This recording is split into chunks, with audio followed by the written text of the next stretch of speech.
देखिए, जहाँ तक के सीलगेर की घटना है उसकी जांच की रिपोर्ट सरकार के पास पहुँच चुकी है, अध्ययन कर रहे हैं, उसके बाद उसका निर्णय किया जाएगा। दूसरी तरफ ये है कि उस समय आप याद करेंगे सीलगेर की घटना के बाद यहाँ के सामाजिक संगठनों से, यहाँ के जनप्रतिनिधियों से मैंने बात की और उस समय लगभग 600 करोड़ रुपए की राशि स्वीकृति प्रदान किए और निर्माण भी हुए, चाहे वो सड़क निर्माण की बात हो, चाहे ट्यूबवेल खुदाई की बात हो, चाहे आंगनबाड़ी केंद्र खोलने की बात हो, चाहे स्कूल बिल्डिंग बनाने की बात हो, चाहे वो आंगनबाड़ी और पीडीएस साहब खोलने की बात हो, सब काम किया। और आज उसी के कारण से आप देखेंगे कि सीलगेर तक के बस चल रही है। तो ये शासन की बड़ी उपलब्धि है कि वहाँ के लोगों को बस सुविधाएं दी जा रही है, जहाँ पहुँचना कठिन था वहाँ आवागमन की सुविधाएं दी जा रही है और लगातार डिमांड भी आ रहे हैं।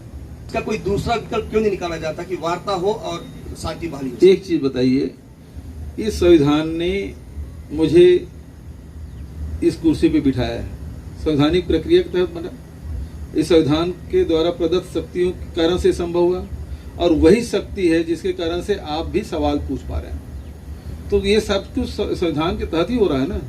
तो भारत के संविधान पे यदि विश्वास ही नहीं तो किस प्रकार से बात की जा सकती है?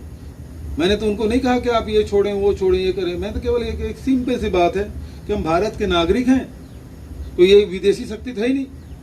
यदि दूसरे देश के होते तो मैं कहता भाई कि चलो इंटरनेशनल कानून से बात की जाएगी। जब इसी देश के हैं तो इसमें इंटरनेट कोई दूसरी बात तो हो नहीं सकती। मैंने कहा भारत के संविधान पर विश्वास व्यक्त करें, बात कर लेते हैं।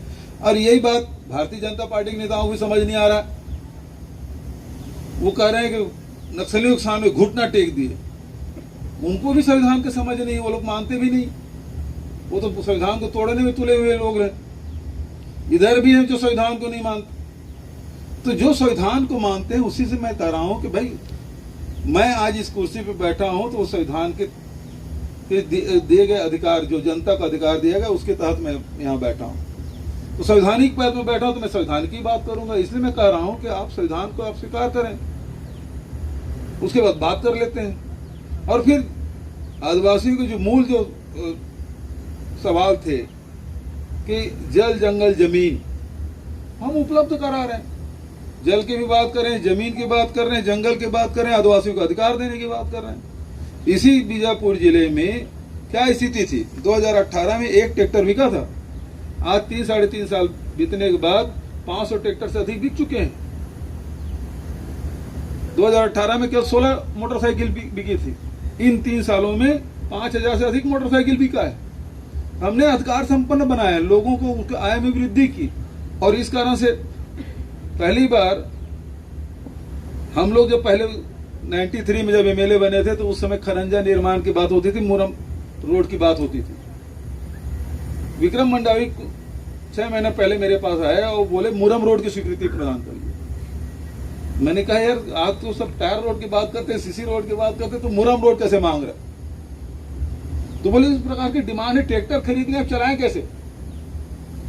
गांव में एक गांव से दूसरे गांव जाना है तो मुरम रोड तो चाहिए, अंदरूनी क्षेत्र में भी। तो ये विकास हुआ है, तभी लोगों का आकर्षण इधर बढ़ा है। तो हमारे जो वो लोग चाहते थे जल, जंगल, जमीन का अधिकार, तो हम तो दे रहे हैं। तो आपके काम तो हमने कर दिया। आप जो डिमांड कर रहे थे, आपके फिर हथियार रखने की जरूरत क्या है? सामान्य नागरिक की तरह आप जिए, सरेंडर करें, सामान्य नागरिक की तरह जिए। जहाँ तक बात करने की बात है, मैं अपने लोगों से पहले बात कर लिया। आदिवासियों से मैंने बात की, पत्रकारों से मैंने बात की, व्यापारियों से बात की, यहाँ जवान है उससे मैंने बात कर ली। वो तो बात हमने अपने लोगों से पहले कर लिया। उसके हिसाब से आज कैंप भी खुल रहे हैं, सड़क भी बन रहा है, विकास के काम भी हो रहे हैं, रोजगार भी मिल रहा है।